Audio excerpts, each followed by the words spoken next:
j'ai hâte parce que j'ai pas pu la faire l'année dernière et puis l'année d'avant, je l'avais gagnée. Donc, franchement, là, en plus, commencer avec le premier round à la maison, je trouve ça vraiment sympa, vraiment bien pour nous, les Français, et pour le public français. Donc, franchement, j'ai hâte de retrouver un peu ces sensations de la Track Champions League. Tu vas avec quelle ambition sur cette Track Champions League, Mathilde? Ben là, ça sera vraiment de faire course après course. Ça va être très intense, donc ça va être de continuer à retrouver du plaisir, d'être proche avec le public, d'essayer de donner mon maximum à chaque course pour gratter des points, pour gratter des places. Et puis bah après, on verra au fur et à mesure des rounds, mais ça sera vraiment d'aller le plus loin possible à chaque fois. Ça va être des sacrés combats parce que bah, comme à chaque année, il y a du beau monde. Mais c'est ce qui motive aussi et je trouve c'est ce qui est sympa pour terminer cette année 2024. T'as quel rapport avec cette piste? Ben, je l'aime. Ça, c'est une évidence parce que depuis 2017, je m'entraîne dessus au quotidien. Je sais, et puis au final, il n'y a que les partenaires d'entraînement qui sont avec moi au quotidien et puis tous les staffs qu'il y a eu. Je sais comment je m'entraîne, comment des fois je peux la détester parce que bah, quand on n'est pas très bien, après des efforts lactiques ou autres, on la déteste aussi. Mais enfin, moi, ça restera en tout cas. Le plus beau souvenir de ma carrière pour l'instant, ce titre de championne du monde dessus, à domicile, à la maison. Enfin, franchement, il était attendu par beaucoup de personnes. Et c'est vrai qu'en fait, c'est ce que je me dis à chaque fois. Mais en fait, heureusement que j'ai pas été sacrée championne du monde en 2020, 21 ou 2020 sur d'autres vélodromes. C'est que ça devait se faire et l'histoire est belle. Après, bah, c'est vrai qu'elle aurait été encore plus belle si j'avais été sacrée championne olympique. Mais bon, on peut pas tout avoir et bon, bah c'est comme ça, c'était écrit. Mais voilà, en tout cas, moi j'adore ce vélodrome. C'est le plus beau, je trouve, du monde entier. Les étrangers le disent. Quand ils viennent à Saint-Quentin, ils sont trop contents. Beaucoup voulaient venir faire des stages avant les Jeux et tout parce que bah, ils le savent, la piste est belle et on a de la chance d'avoir un bel outil comme ça en France. Bonsoir à tous, bonne ambiance à 48 heures maintenant du lancement de cette saison 4 de la Track Champions League. On est très heureux d'être avec vous ce soir et de vous proposer cette conférence de presse avec les local heroes, les héros locaux évidemment, ceux qui vont avoir le plus à cœur de briller ce week-end, ce samedi, sur la piste du Vélodrome national de Saint-Quentin en Yvelines, première manche de l'UCI Track Champions League saison 4 du côté du Vélodrome national que beaucoup connaissent évidemment puisque il a accueilli notamment les Jeux Olympiques de Paris 2024 cet été. Des bons souvenirs également pour d'autres et notamment pour Mathilde Gros qui avait été sacrée championne du monde de vitesse individuelle sur cette piste il y a de cela quelques années maintenant. Mathilde Gros, Ryan Elal qui sont présents avec nous dans cette conférence de presse. Et puis, eux représentent l'endurance. Clément Petit et Oscar Nilsson-Julien sont avec nous également. Bonsoir à tous les quatre. Bonsoir. Bonsoir. Bonsoir. On est ensemble pendant quelques minutes avec, eh bien, on va vous rappeler rapidement un petit peu vos récents résultats, vous poser quelques questions. Et puis, vous toutes et tous qui nous écoutez, qui nous suivez également ce soir, vous avez la possibilité, via le petit Q&A, le petit questions-réponses en bas de l'écran, de poser vos questions également à Mathilde Gros, à Ryan Elal, à Clément Petit, à Oscar Nilsson-Julien. On se fera un plaisir évidemment de les relayer. N'hésitez pas à poser vos questions. On va commencer avec Mathilde. Honneur aux dames. Comment ça va, Eh Mathilde? ben, écoute, ça va très bien, merci. J'ai hâte. Ouais, hâte de retourner au combat. On rappelle évidemment que cette piste, tu avais vu sacrée championne du monde, je le disais, c'était en 2022. Il y a ensuite eu les Jeux cet été. On en a beaucoup parlé, reparlé. On va pas forcément ressasser tout ça. Cette huitième place en Keirin, cette neuvième place en vitesse, mais plutôt savoir dans quelle approche tu es au moment d'aborder cette quatrième saison de la TCL. Bah écoute, franchement j'ai hâte parce que j'ai pas pu la faire l'année dernière et puis l'année d'avant je l'avais gagnée. Donc franchement là en plus commencer avec le premier round à la maison, je trouve ça vraiment sympa, vraiment bien pour nous les Français et pour le public français. Donc franchement j'ai hâte de retrouver un peu ces sensations de la Track Champions League. Ce sera quoi l'objectif? Parce que on t'avait suivi évidemment après ces jeux où tu disais oui, je veux retourner aux mondiaux, je veux retourner à la compétition, même si j'ai peut-être pas la tête à ça.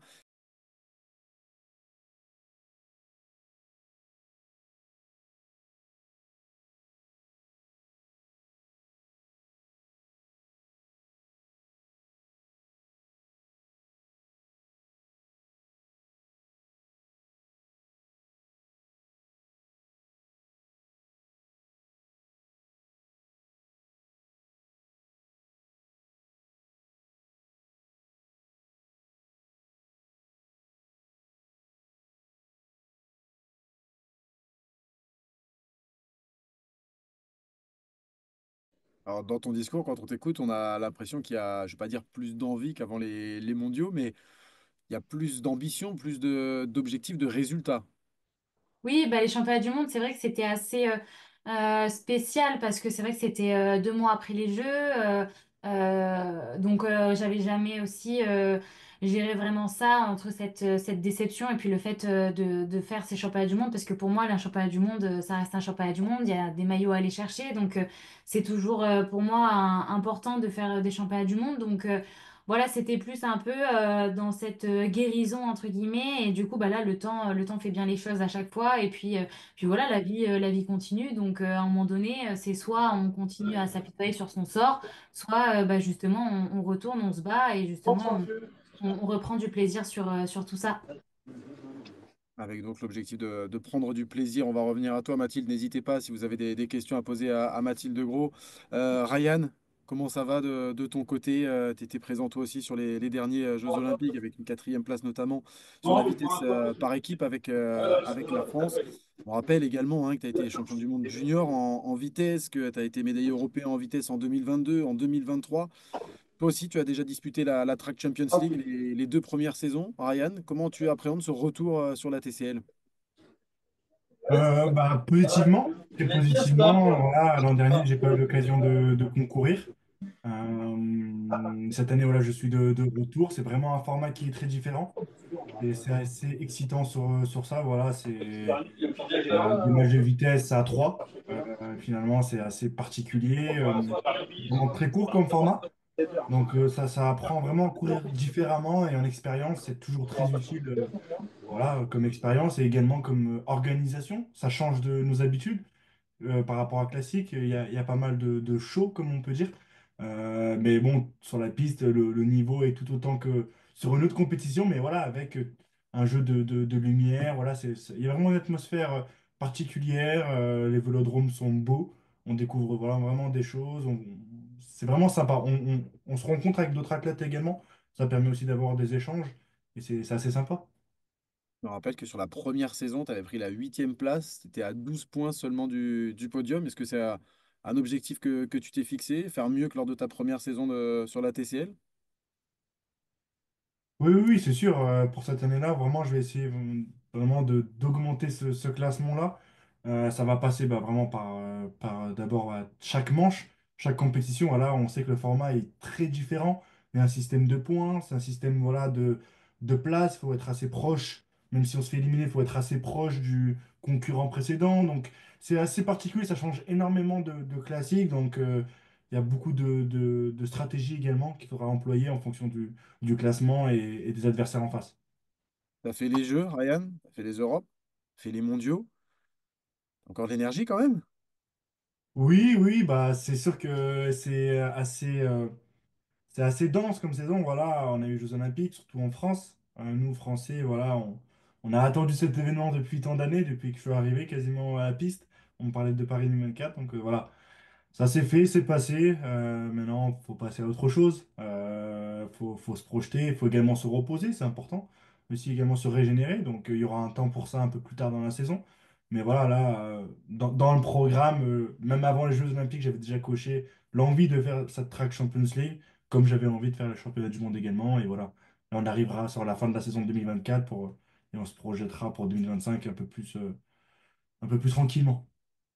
Il y a des questions déjà. Co Archambault notamment qui envoie ces questions. On va les poser dans quelques instants. On va continuer quand même les présentations et faire un petit mot avec les deux représentants de l'endurance cette année. Il n'y a pas eu beaucoup d'endurance du côté français sur les saisons précédentes. Quentin Lafargue, l'année dernière, était présent pour l'endurance tricolore. Ils seront deux cette année. Clément Petit et Oscar Nilsson-Julien, de jeunes concurrents pour représenter la France sur cette section d'endurance. Clément Petit, 23 ans, Oscar Nilsson-Julien, 22 ans. On va commencer par Clément. Première participation pour tous les deux et donc pour toi, Clément, qui a participé au championnat du monde avec les élites cette année, médaille de bronze sur la course au scratch. Clément, comment tu abordes cette nouvelle compétition internationale? Bah, je l'aborde en découverte, encore une fois. Je fais mon petit bonhomme de chemin, donc ça me permet de découvrir, de ne pas me fixer de limites et puis bah, d'espérer un résultat, d'autant plus à la maison pour la première. C'était attendu pour toi, Clément, de participer comme ça à cette épreuve? Je suis arrivé au mondial déjà avec l'idée de faire un résultat, donc je savais que ça pouvait me qualifier pour ici. Donc j'ai décroché ma qualification et ouais, c'est très satisfaisant de pouvoir être là. J'imagine que se frotter à des Tobias Hansen, des Dylan Bibic, des Roy Efting, des Claudio Imhoff, des Will Perret comme ça pendant 5 soirées, ça représente quelque chose de particulier quand on a votre âge, les gars. Ouais, je pense que ça permet aussi de se jauger, savoir ce qu'on peut travailler sur des épreuves assez atypiques. Ça va être très court, très explosif, donc il y a des gars qui sont spécialistes là-dedans. Et ouais, je pense qu'on va pouvoir mettre une échelle sur là où on en est. Et Oscar, bonsoir. Oscar Nilsson, Julien, Bonsoir. stagiaire chez Van Rysel-Roubaix cette année, qui portera les couleurs de l'équipe continentale Groupama FDJ en 2025, champion de Grande-Bretagne de l'Omnium en 2022. Oscar, tu représentes désormais la France. Tu as décroché d'ailleurs le titre de champion de France de la course au point cette année, vice-champion de France de l'Omnium. Et puis cette année à Appledorn, tu as pris la médaille de bronze sur les Europes sur la course au point. Toi aussi, c'est ta première participation à la TCL. Comment tu l'appréhendes? Bah, j'avais vraiment envie de faire ça cette saison parce que l'année prochaine, avec Groupama, je vais faire moins de pistes. Du coup, l'idée, c'était vraiment de prendre du plaisir à faire ce que j'aime cette année et de finir sur des bons sentiments. Ouais. Avec, j'imagine, un œil particulier sur le dernier week-end de Londres, non? Ouais, bah, du coup, les deux, ouais, pour moi, c'est deux maisons, quoi. J'ai ici à Paris et Londres. Du coup, pour moi, c'est vraiment sympa. Ouais. Avec une ambition de résultat ou une ambition simplement de découvrir. C'est une question d'Arnaud d'ailleurs. Je me demande si c'est pas Arnaud Tournant qui pose cette première question. Nos deux endurants sont-ils impatients de découvrir ce schéma TCL? Quelle appréhension tu as, toi, Oscar, par rapport à tout ça? Pour moi, ouais, j'aimerais quand même, si j'avais la prépa des mondiaux, ça serait de faire des résultats. Mais je crois que plutôt, là, c'est les deux courses un peu aux mondiaux où j'aurais dû avoir plus d'expérience. Alors, c'est un peu utiliser ça comme des entraînements pour les mondiaux l'année prochaine, parce que c'est ce qu'il faut que je travaille, en fait. Ouais, c'est l'objectif. Alors justement, on va commencer à poser des questions. Je voudrais revenir à Ryan et Mathilde. Une question, Mathilde Combe, qui te demande la Track Champions League. C'est une compétition spéciale avec un format différent d'un championnat. Est-ce que au niveau de l'entraînement, l'approche est différente? Oscar évoquait il y a un instant la préparation pour les mondiaux. Est-ce que on prépare différemment la Track Champions League? Elle est valable pour toi aussi, Ryan, cette question. Ouais, on la prépare différemment parce que déjà c'est sur 3 week-ends d'affilée. Donc du coup, si on s'entraîne pas, enfin si on réduit les entraînements un peu avant, bah faut pas trop réduire non plus parce que sinon on perd en cette capacité d'enchaînement parce en une soirée sur 3 heures on a vitesse Kérine. Et puis il faut réitérer les 2 prochains week-ends. Donc là c'est pas trop se fatiguer, mais travailler la qualité pour justement garder de l'influx nerveux, mais justement dire à son corps qu'on n'est pas en vacances et qu'il faut quand même être présent sur des one-shot. Donc c'est un peu spécifique et après c'est au fur et à mesure des années, des expériences d'avoir fait la TCL, on modifie ou pas certaines choses. Donc ouais, c'est un entraînement différent comparé à une préparation au championnat du monde ou au championnat d'Europe. Ryan, question d'Arnaud, je pense à Arnaud Tournant. Est-ce qu'on considère cette édition de la TCL comme la fin de la saison 2024 ou est-ce qu'on est déjà au commencement de la saison 2024-2025? Est-ce qu'on fait la TCL également dans un but de préparer la suite? Ouais. Toujours un peu, parce que comme je disais vraiment tout à l'heure, ça permet vraiment de prendre de l'expérience. Vraiment, c'est des compétitions un peu, pour ceux qui ont vu les Jeux Olympiques, des matchs à trois, on ne les retrouve que aux Jeux Olympiques. Finalement, dans notre compétition classique, sur un championnat du monde, nous n'avons pas. La TCL nous en propose, donc ça permet vraiment voilà, de travailler ce point-là. Pendant 3 semaines, pendant ouais, 3 week-ends d'affilée, on va faire des matchs à trois avec des grosses séries, ça c'est sûr et certain, au vu du niveau, donc ça va être très intéressant. Et donc déjà, il y a un aspect de technique qui est toujours à apprendre dans le bagage, comme on peut dire. Donc ça, c'est quelque chose d'intéressant. Et évidemment, là, c'est plutôt la fin de la saison, je dirais, même si 2025 arrive très vite. Euh, les années post-olympiques sont toujours un peu comme ça, il y a toujours un moment de transition. Pour chaque fédération, la nôtre fait pas exception, donc il y aura un moment un peu plus de récupération, de transition et de projection pour 2025, mais commencer à caler un peu plus pour la suite. On a Benoît Vitek également, que vous connaissez certainement, hein, journaliste, qui vous demande, Ryan, une demi-douzaine de sprints dans la soirée, comment est-ce que ça impacte les performances? Comment est-ce que ça se traduit également dans les valeurs de puissance que tu peux avoir sur une soirée de Track Champions League en termes de fréquence cardiaque également? Mathilde, je le disais très bien tout à l'heure, c'est très intense comme format. Le cœur est haut, les compétitions s'enchaînent avec parfois des recrutements de fibres différentes. Voilà, on passe du sprint au Kirin des efforts un peu plus longs, le sprint des efforts un peu plus courts, plus intenses, des matchs à trois, comme je disais. Pas de repêchage. En Kérin, c'est les deux premiers qui passent, donc ça veut dire que il y a également être placé à l'avant, donc c'est très stratégique. Ça, c'est quelque chose vraiment qui est vraiment plus différent parce que les autres compétitions restent stratégiques, bien évidemment. Mais sur cette TCL-là, vraiment, la stratégie rentre vraiment en jeu.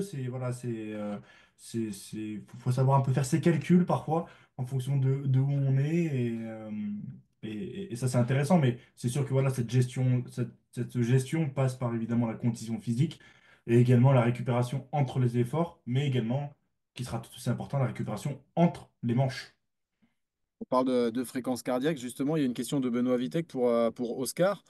Oscar, sur le papier, tu es le coureur avec la fréquence cardiaque max la plus élevée, 224 battements par minute. Est-ce que tu peux nous en dire un petit peu plus sur ce que ça représente? Ouais, ouais, même Mathilde reste bouche bée, moi aussi en découvrant la question de Benoît, je reste bouche bée. Ça représente quoi une telle fréquence cardiaque max? Est-ce que ça veut dire que tu es facile à 200 battements par minute, par exemple?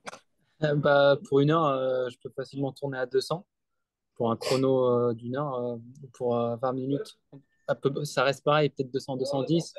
Et ouais, sur une minute, je peux toucher ouais, au-dessus des 210 des fois, et un max très haut. En ressenti, c'est pareil que presque tout le monde, sauf que quand c'est vraiment très haut, j'ai quand même c'est un peu mal à l'aise, quoi. T'as le cœur dans ta gorge, mais bon, c'est. Dans ta main, ouais.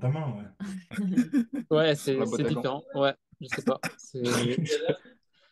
Je sais pas si c'est bien ou c'est. Mais je marche quand même, même avec le cœur qui tourne, alors. Je sais pas. C'est impressionnant quand même, 224. Merci Benoît, parce que Ouais. je l'avais pas du tout, cette donnée. Clément, ta médaille de bronze aux mondiaux t'a fait passer un grand cap dans ta carrière, nous dit Com. Mais désormais, tu participes à la TCL avec tous les meilleurs pistards. Est-ce que c'est une année importante pour toi? Est-ce que tu t'attendais à vivre une année comme celle-ci? Est-ce que si début 2024, c'est ce que veut dire Com, je pense, on t'avait dit qu'à la fin de la saison, tu bouclerais fin novembre et début décembre par la TCL. Est-ce que tu aurais cru une chose pareille? Bah, déjà, j'ai pas fait beaucoup de pistes, donc on va dire que j'ai fait Hong Kong. Après, il y a eu les Jeux. Moi, j'étais pas sur les Jeux, donc j'étais pas trop en activité sur piste. Donc, j'ai vraiment relancé la piste pour le mondial. Et forcément, quand on en refait, on a envie d'en faire toujours plus. Et bah, j'ai fait la prépa, j'ai fait le mondial, et oui, je suis heureux d'être là, de pouvoir faire un hiver complet. Donc, ouais, je suis fier d'être ici. Puis, je me mets pas de limite, donc c'est cool. Et Benoît qui rajoute, Clément, toujours te concernant, dans quel domaine tu as l'impression, pendant cette année 2024, d'avoir progressé et dans quel domaine tu souhaites progresser? Quelles sont tes perspectives ensuite? Bah, je pense que j'ai progressé je suis un peu plus explosif, donc un peu meilleur au sprint, ce qui est un peu ma qualité première. Et plus j'arrive à toujours sortir ce sprint sur des courses très dures, comme au mondial où ça a été une course très difficile et j'ai quand même pu faire un bon sprint derrière. Donc je pense que continuer à progresser là-dedans, ça pourrait servir bah, d'autant plus sur la piste et sur la route. Il y a Benoît qui est un petit peu taquin avec toi, Oscar, également dans les questions qui sont posées. Benoît qui dit, Oscar, c'est quoi ta manche à domicile? C'est Saint-Quentin ou c'est Londres? C'est compliqué. En vrai, la piste à Londres, c'est pas ma piste où je m'entraîne quand je suis chez moi. C'est la piste olympique, il y a pas beaucoup de vie là-bas. C'est que pour les épreuves comme les 3 jours de Londres. Mais du coup, là, je passe beaucoup plus de temps à Sky à m'entraîner en stage. Alors, du coup, je crois que c'est plutôt Paris que Londres. Ouais. Alors vous le découvrez, on rappelle, Ryan, Mathilde, vous avez une plus grande expérience et Arnaud Tournant qui vous demande, Ryan, Mathilde, vous avez connu le schéma sur 5 vélodromes différents. On est dans une année 2024 qui est longue, on en a parlé, les JO bien sûr, toute la prépa que ça comprend, les Europes, les mondiaux, il y a eu des Coupes des Nations, il y a eu beaucoup de choses. Dans cette année qui a été très longue, est-ce que le fait de regrouper les 5 manches sur 3 week-ends et 3 vélodromes, c'est un petit soulagement pour vous, Ryan, Mathilde? Ouais, bah, c'est vrai que, comme tu l'as dit, On a enchaîné avec depuis début 2024 les France, les Europes et pour ma part moi j'ai fait Australie, Hong Kong et Canada pour aller essayer de se qualifier pour la vitesse par équipe. Donc on a fait toutes les compétitions pour les femmes et puis bah, après bien sûr la prépa des Jeux et les Jeux où ça a été très impactant mentalement parce que bah, voilà c'était l'objectif de l'année. Donc le fait que là ce soit regroupé sur 3 manches et en plus une à domicile. Franchement, bah, moi, je suis plutôt contente parce que bah, même la manche, les 2 manches d'après, c'est à Apeldoorn. C'est pas très loin en voiture de Paris. Donc, franchement, ça permet d'éviter encore plus de déplacements en avion, etc. Et puis après, Londres, bon, bah, il y a l'Eurostar. Donc, ça sera pratique aussi, 2 heures de train. Donc, franchement, ça permet de finir l'année. En tout cas, enfin, le fait qu'il y ait 3 manches comme ça, moi, j'aime bien les doublons. Parce que du coup, bah, en fait, on vient et on sait qu'on a 2 soirées d'affilée. Et en plus, on a nos repères sur le vélodrome, nos repères aussi avec tout ce qui est. C'est vrai que ça, les gens ne le voient pas, mais en amont, on fait beaucoup d'interviews, beaucoup de contenu, de photos, vidéos. Donc, le fait à chaque fois de trop bouger, bah, des fois, c'est un peu galère. Donc là, le fait d'avoir les doublons, bah, franchement, je trouve ça pas mal, en tout cas pour cette année 2024 où c'était riche en déplacements et tout pendant toute cette année. Je vous rappelle que ce sera sûr à partir de 18h sur Eurosport ce week-end, sur le site, sur toutes nos applications. 18h, cette première manche de l'UCI Track Champions League. N'hésitez pas, on a encore quelques minutes, n'hésitez pas à poser vos questions. Ryan, question de com. Après seulement 3 éditions de la Track Champions League, où est-ce que vous placez cette épreuve dans la hiérarchie mondiale des compétitions? Est-ce que il y a la sensation entre vous, quand vous en parlez avec les autres athlètes pendant d'autres compétitions internationales ou autres, est-ce que vous avez l'impression qu'elle est en train de prendre de plus en plus d'importance, cette Track Champions League? Euh, un peu quand même, maintenant on voit qu'il y a, en tout cas au niveau des sprinteurs, on voit il y a toujours eu un très très très gros plateau. Quasiment les champions du monde et les champions olympiques, soit chez les hommes ou chez les femmes. Donc évidemment, en tout cas, les athlètes le prennent au sérieux. On arrive à leur rentrer de plus en plus dans un programme. Voilà, on le voit clairement post-jeu. Bah, d'autres gens également qui auraient pu partir en vacances, au coupé. Ou... Voilà, on a même vu des gens faire l'impasse sur des championnats du monde pour faire la TCL.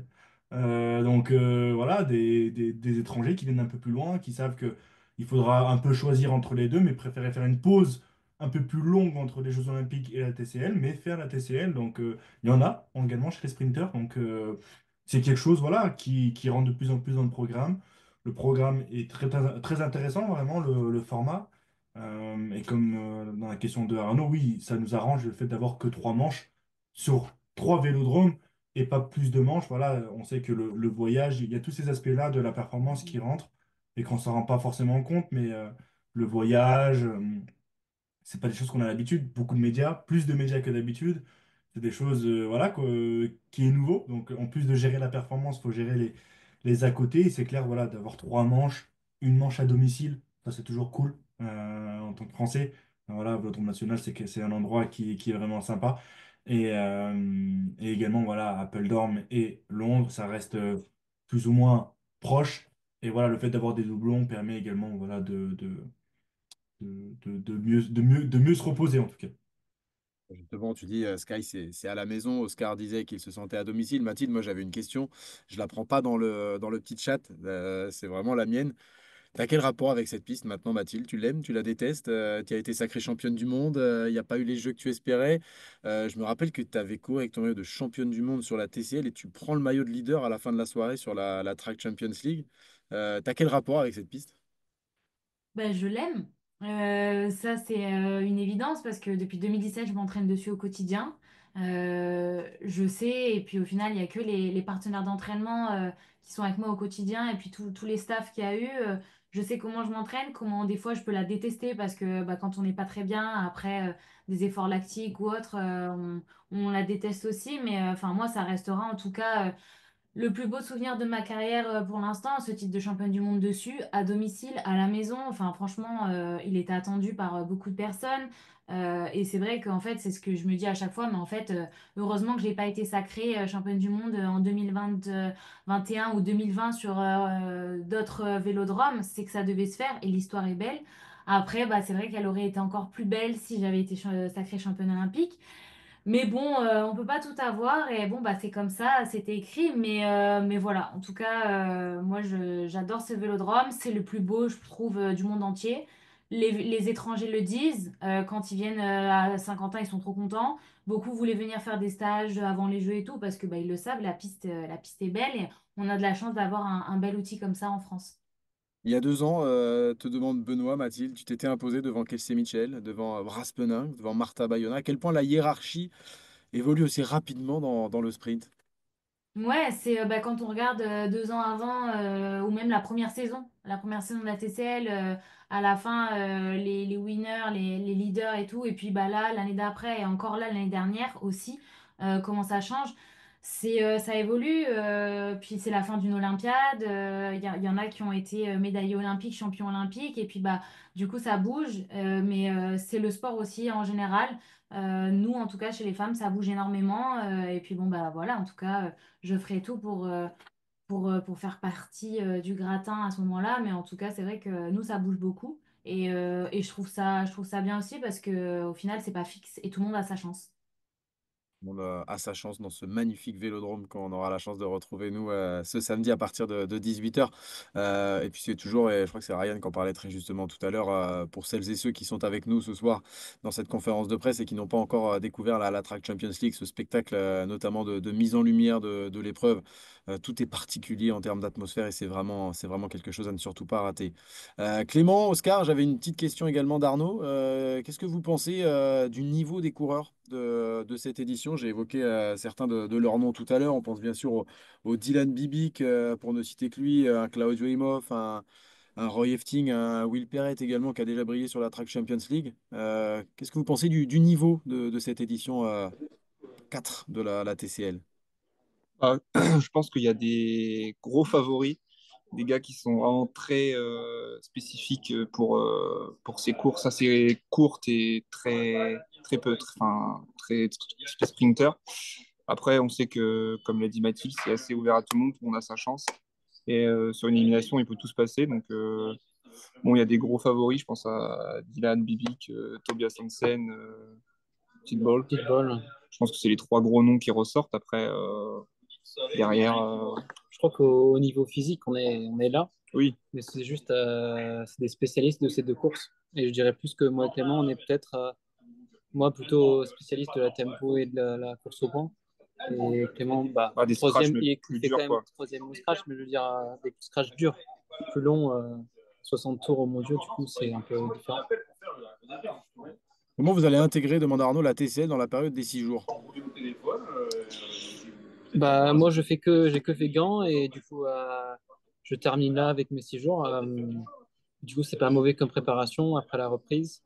Peut-être ça permet de vite rentrer dans le jeu. Mais après, plus de 6 jours après, du coup, c'est vite passage à la route. Moi, je pense que c'est un avantage par rapport aux autres. On a fait une semaine complète de piste à faire entre 120 et 130 bornes kilomètres par soir, 130 kilomètres par soir, 2h30 de vélo. Donc, ouais, je pense que c'est un avantage par rapport aux autres. Il faut essayer de se servir de ça. Comment vous vous sentez bien? Vous sentez que ces 6 jours à Gand notamment vous ont aidé? Bah, toi, tu as été Moi, j'étais. un peu malade. Ouais, il y avait quelques gars ici qui étaient un peu malades, mais bon, là, ça va mieux. J'ai eu plein de temps pour reprendre de la forme. Du coup, ouais, c'est bien. C'est bien de rentrer avec des courses, avec un peu Oui, ouais, cette vitesse, quoi. oui, puis ça roulait vite. Ouais, ça roulait très vite. Avec Ben qui gagne, c'était pas un niveau, Ouais. c'était un des plus hauts niveaux depuis quelques années, quoi. Alors d'ailleurs, messieurs, juste pour vous dire, Ben, il sera là Ouais. samedi. Benjamin Ouais. Thomas sera présent au Vélodrome, le champion olympique de l'Omnium, qui viendra commenter avec Arnaud Tournant cette première manche du côté du Vélodrome national, restant vainqueur des 6 jours de Gand, premier français à réaliser l'exploit. Il y a un com également qui vous demande, Oscar Clément, l'ambiance et l'atmosphère. Est-ce que c'est quelque chose en plus, selon vous, quelque chose qui vous a séduit également dans cette Track Champions League? Est-ce que ça met dans un mood différent que lors d'une préparation à une autre épreuve? Ouais, bah, c'est cool qu'on a beaucoup de temps avec les autres athlètes. Comme ça, on apprend comment ils sont, pas sur le vélo.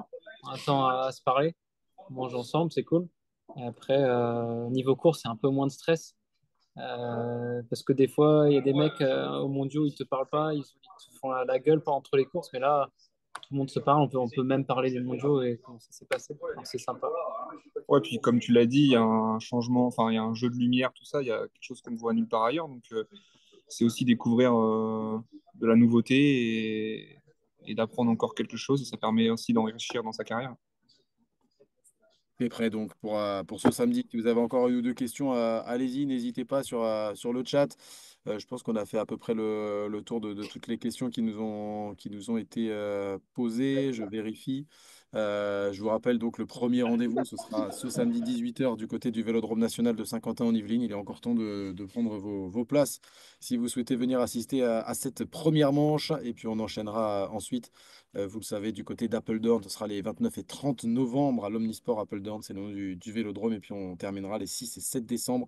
Ce sera du côté du Vélodrome de Londres. Ryan, qu'est-ce qui vous a le plus marqué, vous, sur votre expérience TCL depuis le début? Je disais, vous aviez participé aux deux premières saisons. Il n'y a que la dernière que vous n'avez pas disputée. Qu'est-ce qui vous a le plus marqué? Le plus marquant, c'est pour moi, c'est l'organisation. Toute l'organisation qu'il y a autour de cette TCL, c'est quelque chose. La première année, ça m'avait étonné. Nous, on est sélectionné parfois donc, au sein de l'équipe de France, donc l'organisation est différente.